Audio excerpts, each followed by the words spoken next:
बहुत समय पहले हरे भरे वन और सुंदर बागों से घिरा एक प्यारा सा गांव था, वृंदावन। वहीं रहते थे सबके दुलारे, नटखट और भोले भाले कृष्ण। उनकी मुस्कान इतनी प्यारी थी कि जिसे भी देखते उसका मन खुश हो जाता, और जब वे अपनी बांसुरी बजाते तो पेड़ पौधे, पक्षी और गायें भी जैसे झूम उठती।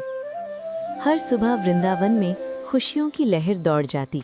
सूरज की किरणें जैसे ही धरती को छूती, कृष्ण अपने दोस्तों के साथ खेलते कूदते नजर आते। कभी वे माखन चुराकर हंसते तो कभी गायों को चराते हुए मधुर गीत गाते। पूरा गांव उनसे प्रेम करता था। वृंदावन के पास बहती थी पवित्र यमुना रिवर। गांव के लोग उसी नदी का पानी पीते, गायें वहीं से अपनी प्यास बुझाती और बच्चे उसके किनारे खेलते थे। यमुना सबके जीवन का आधार थी, लेकिन एक दिन कुछ अजीब होने लगा। धीरे धीरे यमुना का पानी काला पड़ने लगा, मछलियां मरने लगीं, पेड़ों के पत्ते सूखने लगे। जो गायें पानी पीती वे बीमार पड़ जाती। पानी से बदबू आने लगी। गांव के लोग घबरा गए। किसी को समझ नहीं आ रहा था कि ये सब क्यों हो रहा है। गांव के एक बुजुर्ग ने कहा, ये सब कालिया नाग की वजह से हो रहा है। सबने हैरानी से पूछा, कालिया नाग कौन? बुजुर्ग बोले, एक बहुत बड़ा और भयानक सांप जो यमुना के गहरे पानी में रहता है। उसका जहर इतना खतरनाक है कि जहां वो रहता है वहां का पानी और हवा दोनों जहरीले हो जाते हैं।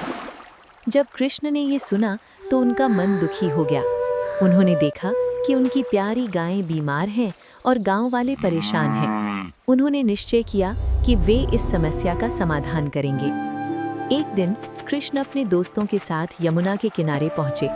पानी सच में काला और डरावना लग रहा था। उनके दोस्त डर गए और बोले, कृष्ण मत जाओ, कालिया बहुत खतरनाक है। लेकिन कृष्ण मुस्कुराए और बोले, जब हम सच के साथ होते हैं तो हमें डरने की जरूरत नहीं होती। यमुना के किनारे एक बड़ा सा कदम का पेड़ था।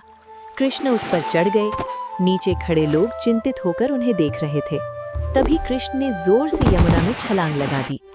पानी में हलचल मच गई, लहरें ऊंची उठने लगी। तभी गहरे पानी से कालिया नाग बाहर आया।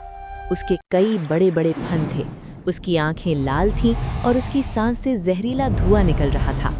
वो गुस्से में बोला, कौन है जो मेरे घर में आने की हिम्मत कर रहा है? कृष्ण शांत स्वर में बोले, ये नदी सबकी है, तुम इसे जहरीला क्यों बना रहे हो? कालिया को बहुत गुस्सा आया। उसने अपने लंबे शरीर से कृष्ण को जकड़ लिया। किनारे पर खड़े लोग ये देखकर रोने लगे। माता यशोदा भी बहुत घबरा गई। सब भगवान से प्रार्थना करने लगे। लेकिन अचानक पानी में चमक सी हुई।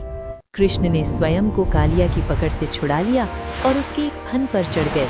फिर वे उसके फनों पर नृत्य करने लगे। उनका नृत्य अद्भुत और दिव्य था। हर कदम के साथ कालिया कमजोर होता गया। उसका घमंड टूट गया। वो थक कर हार मान गया। तभी कालिया की पत्नियां हाथ जोड़कर कृष्ण के सामने आईं और बोली, हे प्रभु, हमारे पति को क्षमा कर दीजिए, इन्हें अपनी गलती का एहसास हो गया है। कृष्ण दयालु थे। उन्होंने नृत्य रोक दिया और कालिया से कहा, शक्ति का उपयोग कभी किसी को कष्ट देने के लिए नहीं करना चाहिए। तुम यहाँ से चले जाओ और दोबारा किसी को नुकसान मत पहुँचाना। कालिया ने सिर झुकाकर प्रणाम किया और वचन दिया कि वो कभी किसी को हानि नहीं पहुँचाएगा। फिर वो अपने परिवार के साथ यमुना छोड़कर चला गया।